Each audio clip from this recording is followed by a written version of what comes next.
अस्सलाम वालेकुम जी। ये है जी चूहा कबूतर है। ये आंख का शो कर लें।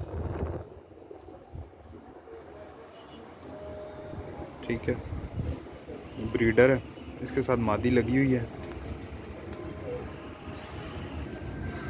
और ये मादी है जी।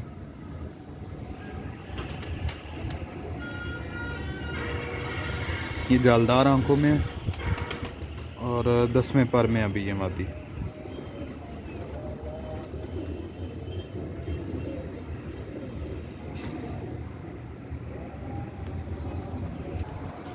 ये जी पेयर है पूरा पकड़ते हुए,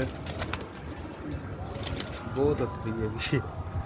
लोकेशन रावलपिंडी है जी। ये पेयर देख लें, कहीं कार्गो करवाना है तो कार्गो करवा देंगे, किसी किस्म का कोई इशू नहीं। नर मादी का शो करवा दिया। नर ज़रा 2-2.5 साल है और कबूतरी जो है वो अभी दस्ते में 10वां पर निकाल रही है।